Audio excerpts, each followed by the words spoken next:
Welcome to Would I Lie to You, the show with tall tales and tantalising truths.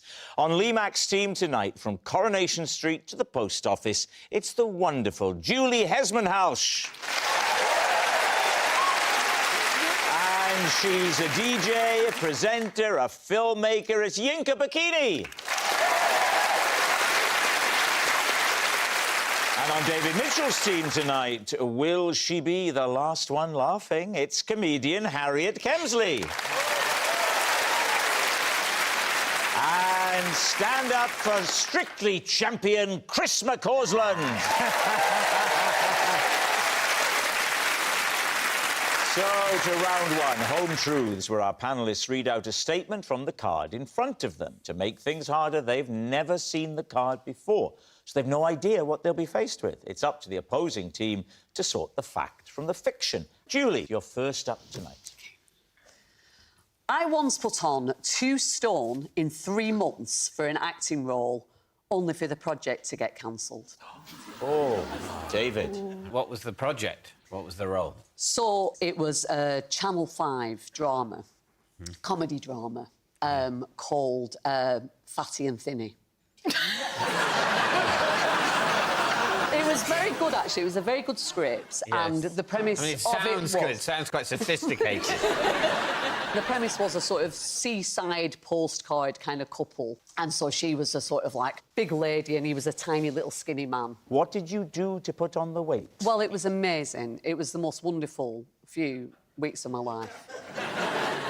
I just ate whatever I wanted, and I have an insatiable appetite. Ice cream?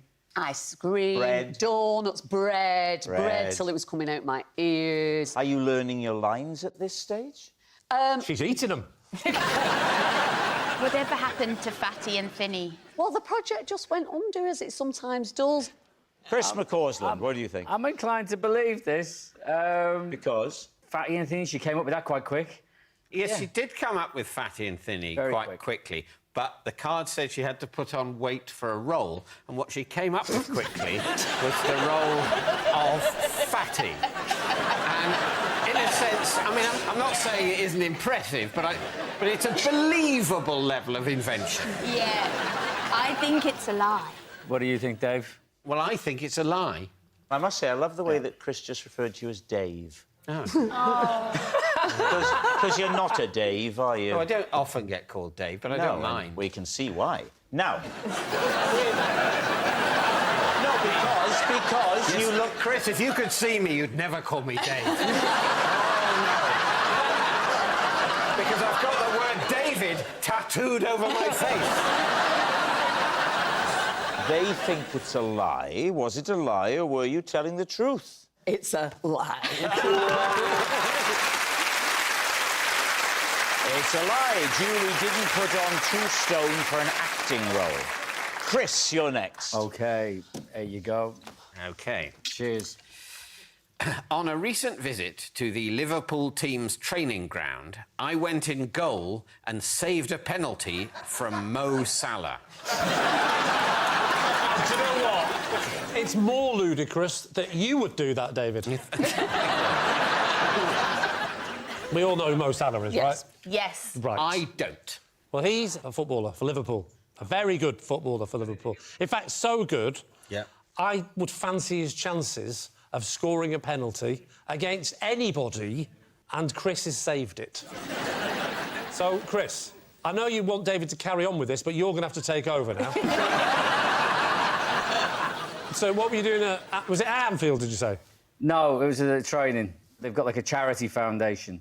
And, you know, obviously, being somebody from Liverpool fan, I was invited along to do some work with them. So how did you end up in goal? Well, because, obviously, it's funny, isn't it? You know? And people at home might know this, but I'm a comedian. We just thought it'd be funny if I was in goal against literally the best player in the world. Did he give you a clue? I mean, he hit one down the middle, and I stayed in the middle. Did he hit you full on in the face? No. I kind of put my hands up, but I didn't move. You had no clue he was going to do that? We did a few penalties. Oh, what number penalty was this? 648. 7! He took 5 penalties. One of them I stayed in the middle. And coincidentally, he hit it down the middle and I saved it. And did he score the other 4? Of course he did. He's Mo Salah. If this is false, that is so funny. You know when something's so funny that you can't laugh? That's what I tell myself on some gigs. So it's either true or he's a really good comedian. I think it's probably true. Right, Lee, what are you going to say as team captain? I'm torn here because he would definitely, particularly post-Strictly, be invited to the Liverpool training. Yeah. Definitely. What bit about this aren't you getting, though, Lee? What's not selling it for you? The bit where you said that you saved a penalty against Mo Salah. Come on, then. Time to go for your decision. You think it's true? True. Go on, we'll go true. They're saying it's true. Chris, was it true or was it a lie? Don't know where my buzzer is. Wait, we changed our minds! Let's have another go. It's a lie. Yes, it's a lie. Chris didn't save a penalty from Mo Salah. Harriet, you're next. I once broke up with someone because he wouldn't stop saying, "Get in," after accomplishing simple tasks. Please, team. How long were you with him for? 3 months. When did you notice the get in? When was the first time you noticed it? So he screwed up like some rubbish, and then he threw it at a rubbish bin, and then he went, "Get in!" And you obviously didn't pick him up on this straight away. You let No, it go. at first I was like, "Oh, that's endearing," you know, like he just really likes saying "get in." Right. He said get in, but he'd already got it. Sorry, why are you getting involved? I'm just clarifying. He didn't say get in, as it were, to it, to get in. Well, it's not like golf where you go get in the hole. It's they do a thing, get in as in didn't I do well? It's very annoying, isn't it? It's got in, and then he says get in. You don't think it'd be more irritating to go, went in? Well, I don't know, but it would make more sense. Let me ask you, grammatically, did he get it in or did he got it in? He got it in, but did he got it in is not the right way of saying it. Precisely, so get in works very well. I think we should get on with it. Get in. Now, Harriet, give us some other examples of things he would do that would warrant a get in. Well, like if he went outside and it wasn't raining, he'd go like, "Get in!" Wow. Even though he's just got out. Maybe it was a genuine, like, a worry for your welfare. And he was just going, get in. He did say like "get in." Like if you needed to get in the car, he'd say "get in." I mean, that's the thing to finish with him for. If you go to the car and he goes, get in. Then you really need to finish with him. Especially if he's just opened the boot.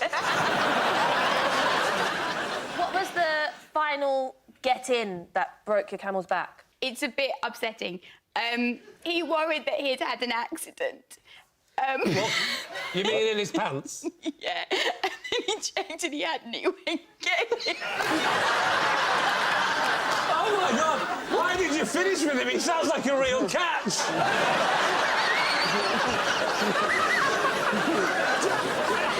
Can I just say, Harriet, this better be true, because if it's a lie, what is wrong with you?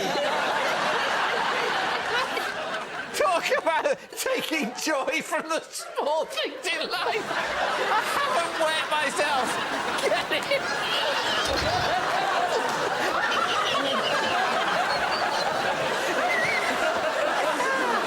No, it's like, I can't do He this did it in anymore. front of you.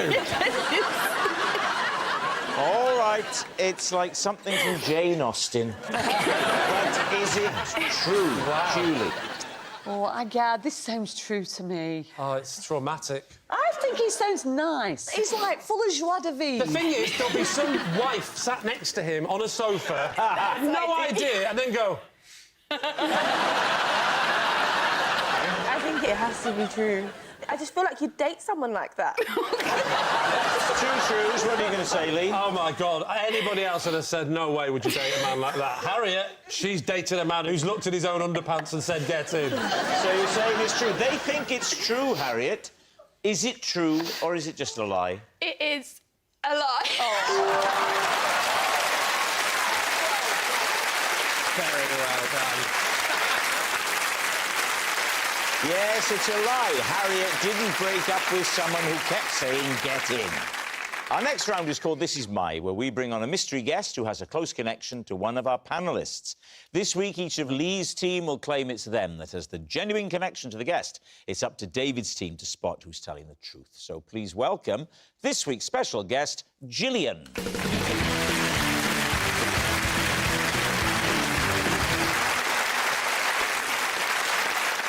So, Yinka, what is Gillian to you?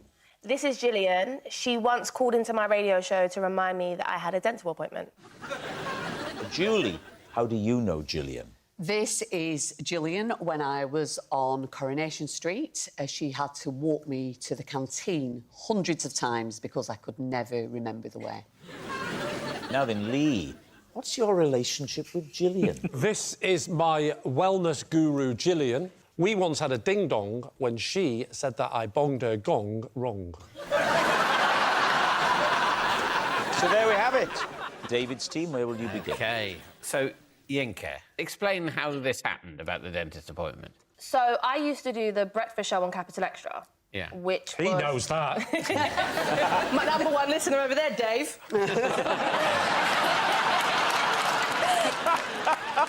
Gillian is the receptionist at my dentist. And annoyingly, my dental appointments kept getting scheduled while I was at work. And I had already missed 2. And she called up Capital Extra because she knows that I work there. And my producer thought it would be funny to put her live on air. You're expecting callers? Yeah, we were like maybe laughing at, let's just say, Stormzy's shoes. She means Stormzy's, the singer, Yes. shoes. She doesn't mean Stormzy shoes like wellies, David. OK. We said, hello, caller, where are you calling from? What's your name? And then she was like, it's Gillian from your dentist office. You've got a hygiene appointment. You were literally missing it at that point? Yeah. What sort of a presenter are you? Because we're all a bit different, aren't we? When you inevitably end up on Classic FM. Thank you. No, not you, Harriet. I'm talking to Dave. I asked David once whether he listens to music, and he says, not really, it's just something that happens around me, like the weather.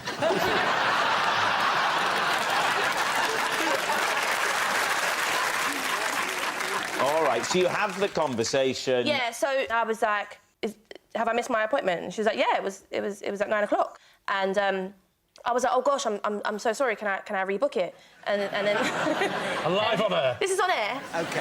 Why did you keep making appointments for when you were on the radio? Yes. I'm just really bad at that sort of stuff. When I was making that appointment, I just said yes. I was like, yeah, that's fine. And I wasn't really considering the time. And then, unluckily, it was both at a time you couldn't do and you never checked when it was. And that happened twice. So that very unlikely thing happened twice. It wasn't very unlikely, it's just what happened. It was very unlikely. No. But not impossible. I think one interesting thing is Gillian hasn't opened her mouth once.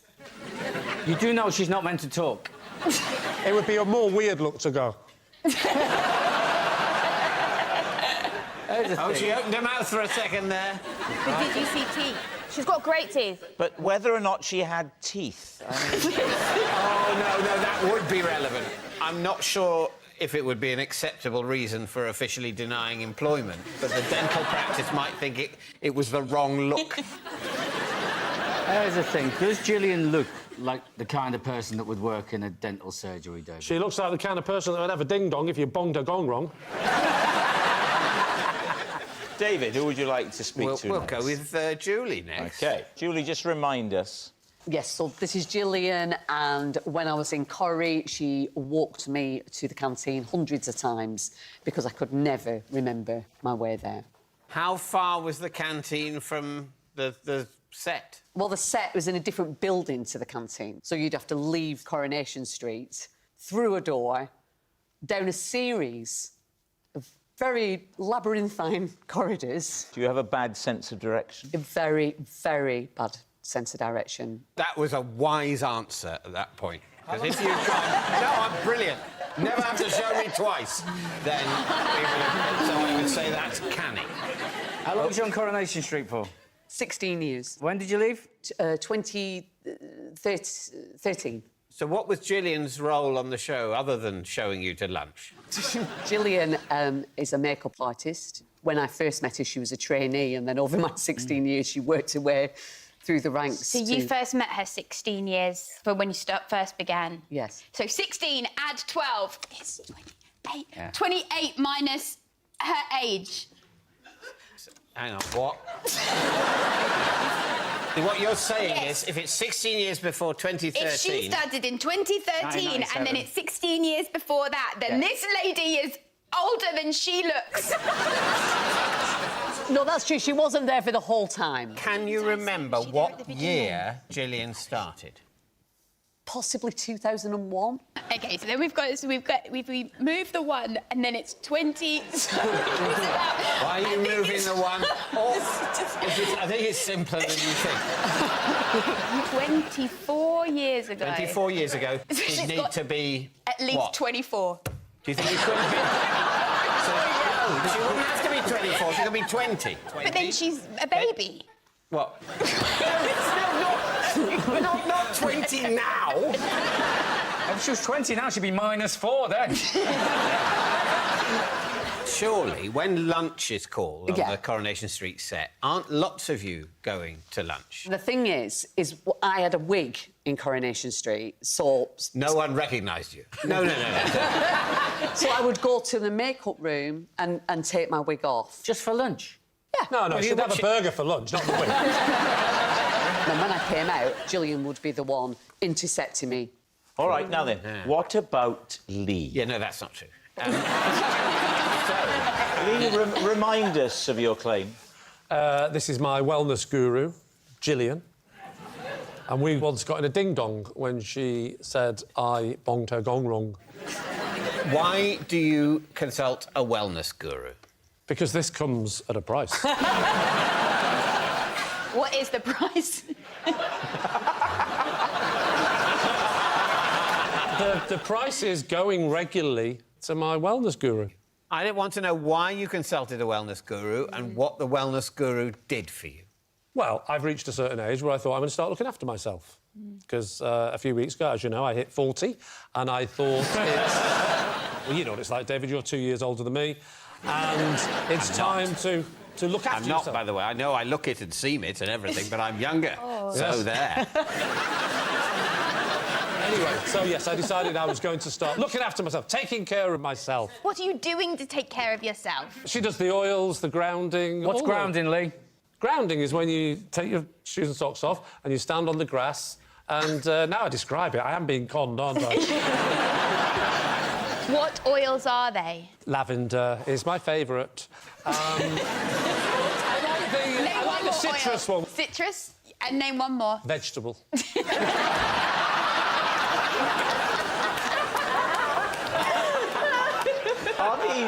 Are these solo lessons, Lee, or No, are they're you quite high up. are you in a group of other desperate men? No, there's about 40 people in the class, but this particular class is called the Gong Bath. Is this like a sound bath? Correct. Gillian's the gong banger, and we are the clients. And I've always wanted to bang that gong, because the gong is massive. So what happened to cause the ding-dong? Because I said to her, Gillian, is there any possibility that 1 week I could bang the gong? And Gillian said, why not? It was half an hour in, everyone was in a very meditative state. And she gives me the nudge, and I'm very precautious, aren't I? So I... Precautious? Yes. Right. Precautious? Do you mean just cautious? I think so. I was walking to her thinking, I better be cautious when I get there. Yeah. I was precautious.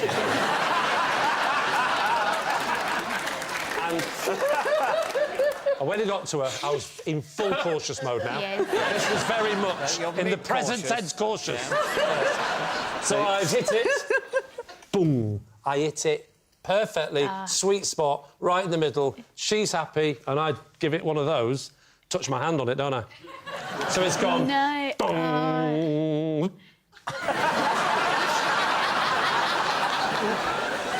She's had a right ding-dong. But it was a whispered ding-dong because everyone was meditating. Oh, right. So... What are you doing? Sorry, she said what you're doing, and you said, what are you doing? She is. Oh, she is. What? She's a wellness guru shouting at me in a whispered voice. I'd say that's cause for what are you doing? Idiot. You don't call me an idiot. We're people meditating. We're trying to be spiritual. You're a guru. And how was it resolved? When everyone went out, she said, I knew I shouldn't have let you out go. And I said, well, you know, you did, and you need to calm down a bit if you're a spiritual guru. She said, I'm not, I'm a wellness guru. I said, yeah, sorry, I forgot what I read out. And she ended up getting me by my feet, swinging me around and using my head against the gong. All right, we need an answer. Is Gillian Yinka's phone-in friend, Julie's canteen companion, or Lee's peeved pal? I mean, what do you think about Lee's story? That's the most recent one. It has all the makings of a story in that it has words. Apart from that, I don't know if he is well. Wow. I mean, I can take it from anybody else. Of the other two, what are we thinking? I think Yinka is more believable as a thing that happened than Julie. Yeah. I just think you'd learn the way, wouldn't you? Or you'd start taking a sandwich. Why does she keep making appointments for the same time as she's on live radio? Yeah, but... To the point where the receptionist has become so infuriated, she's rung in and told her live on air. She's only stood there now to tell her she's got an appointment this evening. What do you think? I don't know if she has teeth. Because I haven't seen them. Who do you think is telling the truth? Oh, I don't know about that. I'm going to give you a minute. Chris, do you think it's Yinka? Is that right? Do you know what? There was about two-thirds of the way through Lee's where I was thinking, I can't believe I'm believing Lee here. The gong wash thing is a thing. He's coming up with words like he means them. I can't bring myself to say that I think it's Lee. But do you think it's Lee? Just nod if you think it's Lee. OK. Chris thinks it's Lee, so this is unprecedented territory. Well, now I'm wondering if it is Lee. OK, we'll go Lee. Serious? Sorry, what do you mean? Are you serious? You said you thought it was Lee. I'm agreeing with you. Could they all know the same woman?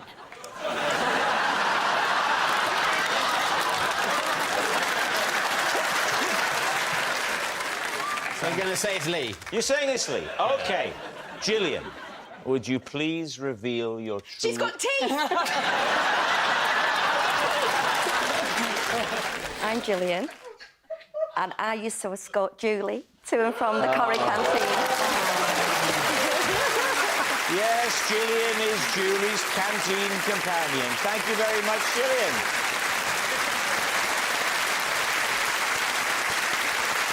Which brings us to our final round, quick-fire lies. We start with... It's David. Recently, at mealtimes, I've been getting more pleasure than I should from pretending to have finished my pudding. Then, when Victoria finishes hers, I can reveal I still have a lot of mine left. These two. The last time you did this, what was the pudding? It was rice pudding, actually. How are you hiding the rice pudding? We quite often have dinner watching telly. Yeah? And I just put it on the table next to me. It's obscured by a bit of the sofa. You all right? Let's imagine, David, for a second, Yes. that Harriet is Victoria. OK. Show me how you pull the wool over her eyes. We actually sit the other way round. All right, go on then, let's make it real. I'll be you and you be... Harriet, that will be of no use to us whatsoever. OK. Just change seats. Change seats, We should OK. change seats. Yes. I changed seats here, because it would be easier for me to, you know, make it up. I mean... Well, maybe we'll take the long way round. Just do go through there. Just... What are you doing? This is a much better option than having to pretend that I'm Victoria, David. So I'm here, OK, So there you are. yeah. Now, what are you having tonight? So I've never sat here in 19 years. It's... Haha, I'm the leader now.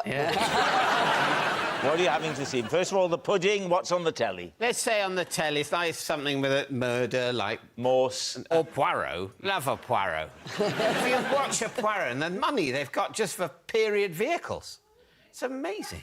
Anyway, I'm going to say what we're having is like cheesecakey things, but it's in a kind of ramekin. Of course. That's useful. Pudding every night? No. No, 2 puddings most nights. But this is a 1 pudding night. OK. I've had, let's say, 60% of the pudding. You'd be eating yours as well, please. Thank you. And then I just, watching the Poirot, I just pop it on the table there. There's a lamp there as well. So, Victoria, Harriet, Yes. you finished yours now. Oh, you scraped it, there we lovely. are. So nice we finished together. And then you gaze across...